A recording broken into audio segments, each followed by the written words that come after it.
नमस्कार दोस्तों, हम लोग आ गए हैं गुढ़ा इंटरनेशनल स्कूल में।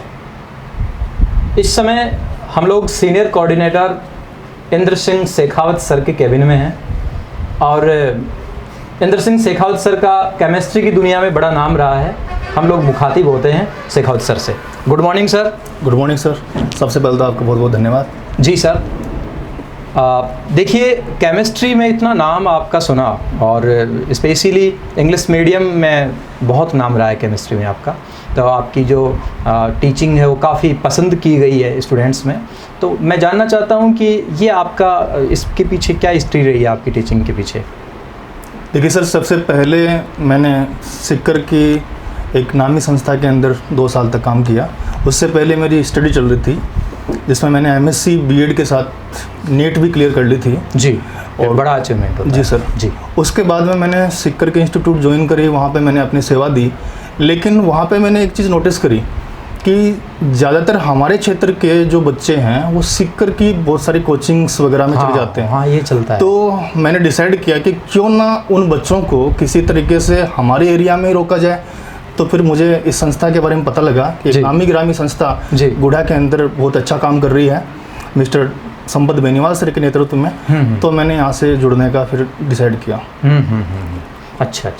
तो यहाँ पे आपने जैसे पहले टीचिंग में रहे, उसके बाद में आप सीनियर कोऑर्डिनेटर हो गए, तो मैनेजिंग में और ये सारी चीज़ें, आप टीचिंग और मैनेजिंग दोनों चीज़ों से आप बिलोंग कर रहे हैं, तो दोनों में क्या स्पेशल चीज़ें आपने फील की? सर, टीचिंग में तो बस इतना ही है कि बस जो भी टीचिंग स्किल्स हैं वो बच्चों द्वारा यदि लाइक की जाए, बच्चा यदि हमारे पास में जुड़ता है, यदि यहाँ पे हम ऑब्जर्व करें सभी को बारीकी से, तो जनरली किसान बच्चे यहाँ पे आते हैं, किसानों के बच्चे यहाँ पे आते हैं। जी। तो ऐसे पेरेंट्स जो अपना पेट काट कर अपने बच्चों का पेट पालते हैं, ऐसे पेरेंट्स प्राइवेट संस्थाओं में जब बच्चों को दाखिला दिलाते हैं तो वो भारी भरकम फीस जमा कराते हैं और उस फीस का उनको यदि बेनिफिट नहीं मिले तो फिर थोड़ा सा नाइंसाफ़ी हो जाती है। तो हमारा सिर्फ एक ही मोटो होता है कि जो भी बच्चा क्लास के अंदर हमारे पास में हमारे स्कूल से जुड़ता है, हम उन बच्चों को, उन गार्जियंस को उनका जो भी इन्वेस्टमेंट है एज उसका पूरा फल दिलाएं। और क्लास में हम इसी सोच के साथ घुसते हैं, इसी सोच के साथ जाते हैं कि जो वीक से वीक बच्चा क्लास के अंदर बैठा हुआ है उसको हम अपनी डिलीवरी दे सकें। एक तो क्लास रिलेटेड तो एक बात ये है। दूसरी बात, प्राइवेट जितनी भी संस्थाएं हैं सभी अच्छा ही काम करती हैं, लेकिन आजकल सभी को परफेक्टनेस की रिक्वायरमेंट है। मार्केट में हम जब भी जाते हैं तो मार्केट में परफेक्ट लोगों की रिक्वायरमेंट है। तो परफेक्ट पर्सन तैयार करना ही हमारी क्वालिटी, हमारी स्ट्रेंथ होती है। तो हम उसी तरीके से हम काम करते हैं, बच्चों को उसी के लायक बनाते हैं, चाहे वो स्टडी हो, चाहे वो उनको प्लेटफॉर्म प्रोवाइड करना हो, चाहे उनके अंदर पर्सनैलिटी डेवलपमेंट हो। आगे हमसे निकलने के बाद में हमारे ब्रांड एम्बेसडर वो बन जाए, हमारा ये प्रयास होता है।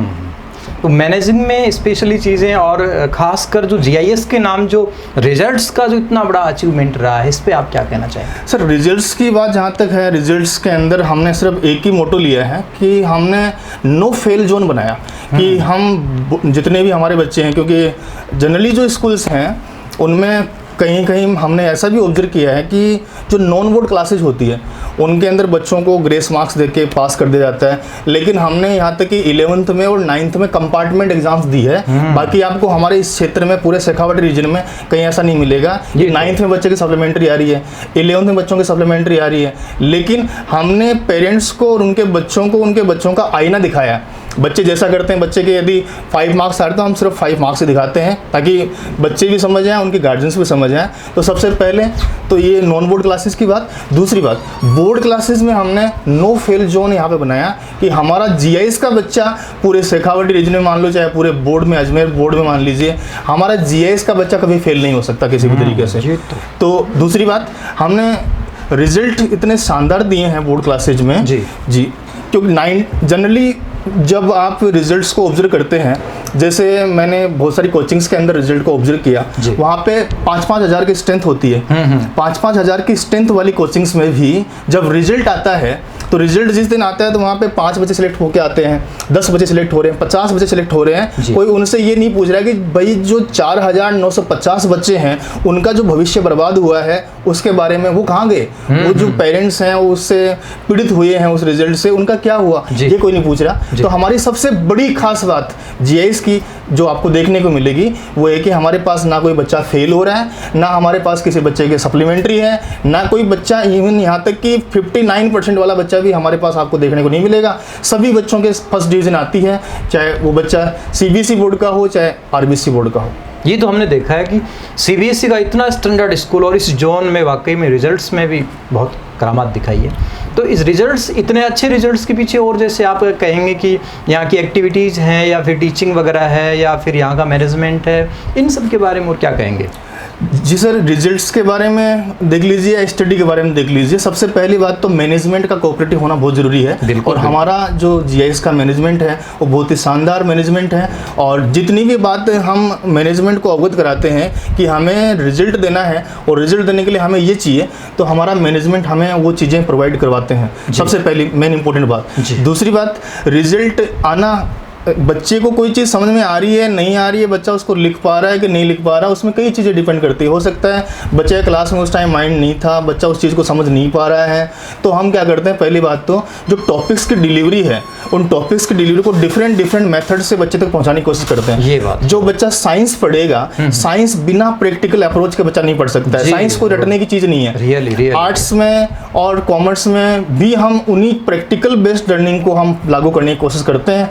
साइंस में तो करते ही हैं, साथ में आर्ट्स कॉमर्स में भी हम प्रैक्टिकल बेस्ड चीज़ों को सिखाने की कोशिश करते हैं। हम प्रैक्टिकल बेस्ड टीचिंग करवाते हैं। साथ में प्री बोर्ड का हम ऐसा शेड्यूल रखते हैं कि बच्चे का जो संडे का दिन है वो यूटिलाइज हो जाए। हर मंडे को एग्जाम हो जाती है, मेन एग्जाम जितनी भी है, हर मंडे को सर्किल एग्जाम होती है और उसके थ्रू ही हम प्री बोर्ड करवाते हैं। प्री बोर्ड में भी बच्चे को 2 सब्जेक्ट के बीच में 6-7 दिन का गैप मिल जाता है। तो इस तरह से हम एक बेस्ट, मतलब कि सिस्टमेटिक तरीके से एग्जाम्स को करवाते हैं, जिससे बच्चा बार बार प्रैक्टिस करेगा। आपने सुना ही है, practice makes a man perfect.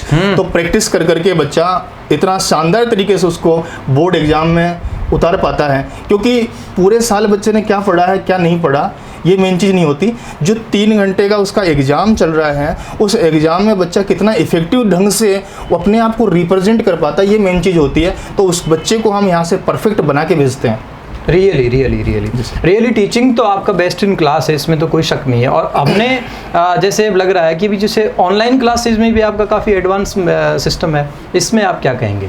Ji sir, online classes के मामले में हमारा शेखावटी रीजन में टॉप पर क्लासेस चल रही है, चाहे क्लास हो चाहे रिस्पॉन्स हो। ये हमारे जितने भी सुनने में आ रही है, मतलब लोगों से आ रही है बात वाकई में। जी सर, 90% तक हमारा स्टार्टिंग में जो था वो अप्रोच थी।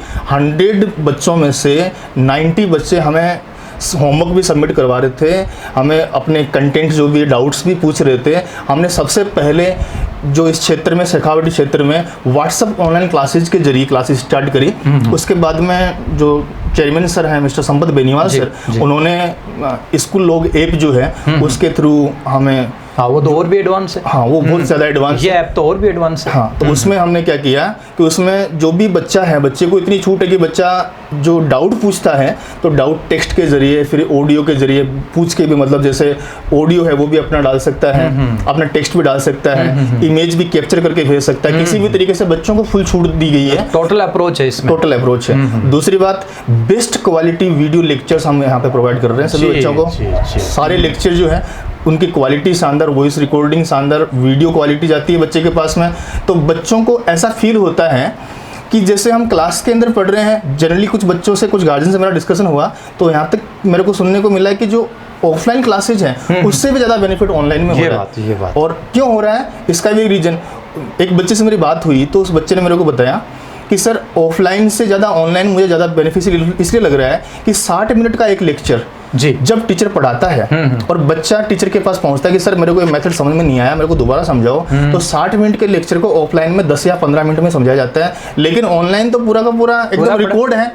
पिछले महीने का भी यदि पढ़ा है तो उसको चाहे बच्चा 10 बार पूछे चाहे 20 बार उसको चला रहा है, रिप्ले कर सकते, पूरा का वहीं के पढ़ा है। और दूसरी बात, बच्चों को हेजिटेशन नहीं होती है। एक तो जैसे बच्चा, दुनिया का सबसे बड़ा रोग क्या कहेंगे लोग, यदि किसी बच्चे की प्रॉब्लम है तो बच्चा पूछ नहीं पाता है। तो यहाँ पे ऑनलाइन में एक बेनिफिट ये होगा कि बच्चे डाउट ज़्यादा पूछते हैं। शाम को जब हमारी व्हाट्सएप ऑनलाइन क्लास चलती है तो उसमें लगभग 300-400 मैसेज बच्चों के आते हैं लगातार, रोज डेली का काम है, चाहे संडे हो चाहे मंडे हो, रोज हमसे बच्चे इंटरेक्ट होते हैं। तो हमने ऑनलाइन क्लासेज को इतना इंटरेक्टिव बनाया हुआ है कि बहुत सारे दूसरे स्कूलों के बच्चे भी हमसे जुड़ गए हैं।